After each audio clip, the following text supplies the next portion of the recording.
permanece para sempre o bem que fez.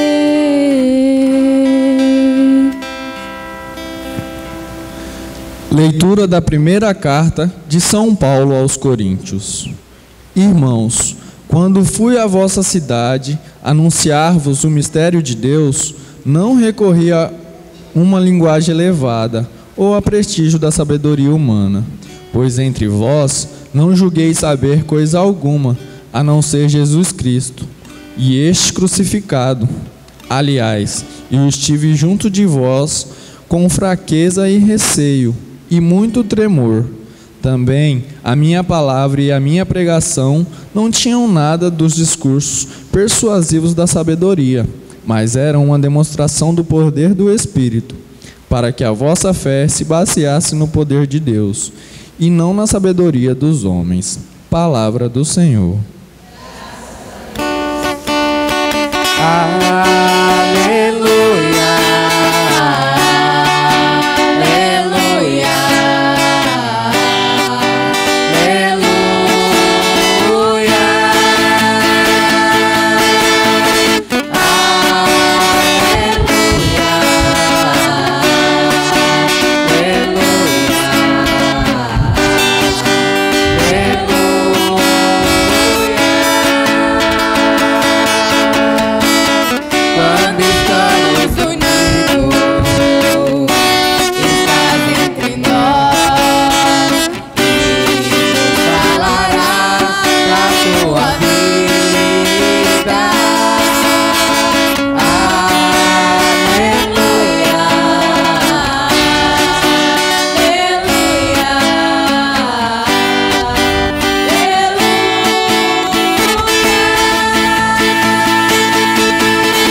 O Senhor esteja convosco.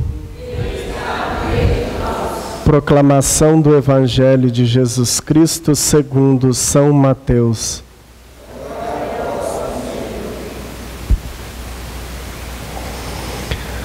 Naquele tempo disse Jesus a seus discípulos: Vós sois o sal da terra. Ora, se o sal se tornar insosso, com que salgaremos? Ele não servirá para mais nada, senão para ser jogado fora e ser pisado pelos homens. Vós sois a luz do mundo. Não pode ficar escondida uma cidade construída sobre uma montanha, sobre um monte.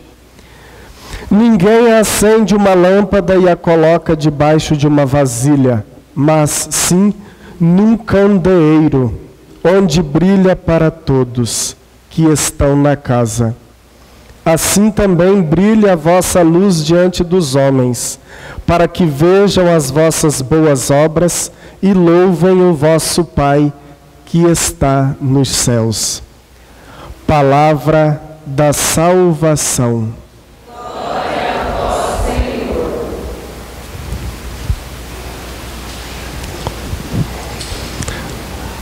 A liturgia de hoje combina como nunca com o batismo, hein? Que pelo batismo nós nos tornamos sal da terra e luz do mundo.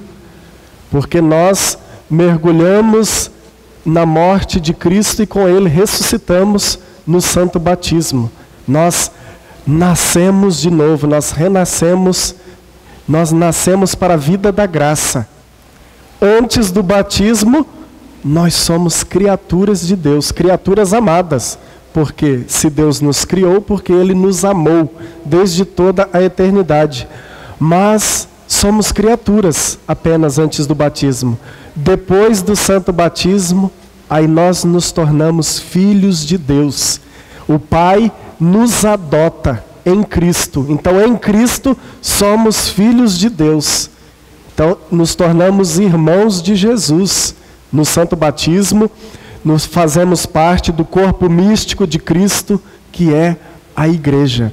Por isso o batismo é a porta de entrada para a vida de fé, para a vida da igreja, o corpo místico de Cristo.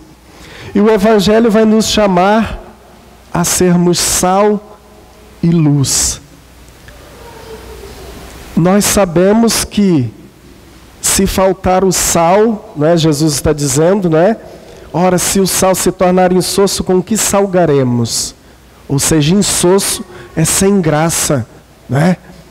Aguado. Então, não sei se vocês já ouviram, mas eu ouvi um dia uma coisa muito engraçada. Alguém falou assim: rapaz, se eu encontrar uma pessoa mais sem graça do que aquela, eu dou R$50.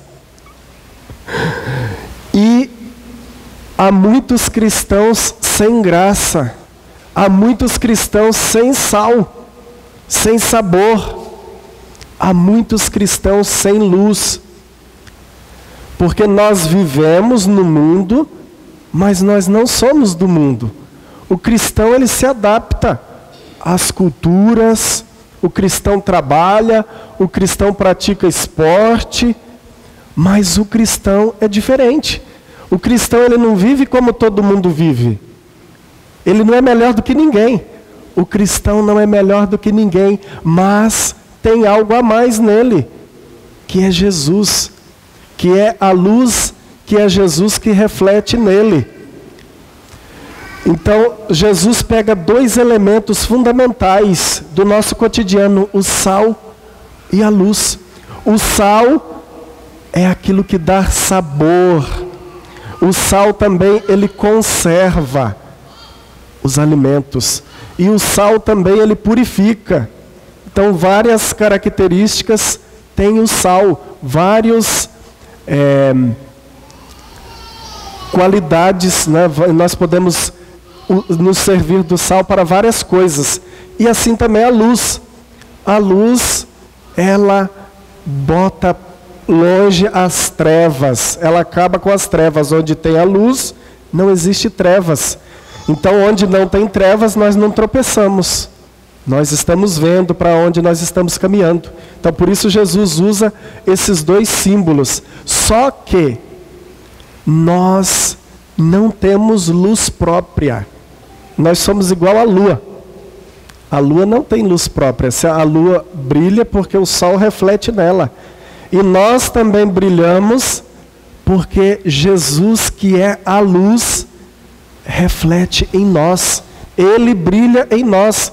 Por isso que o cristão brilha, porque nele reflete a luz que é o próprio Cristo.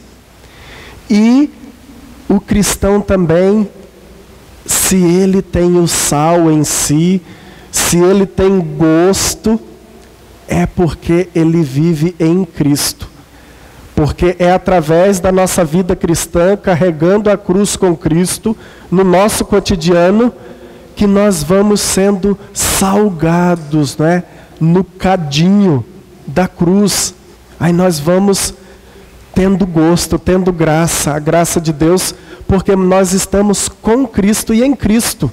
E nós vivemos por Ele e para Ele.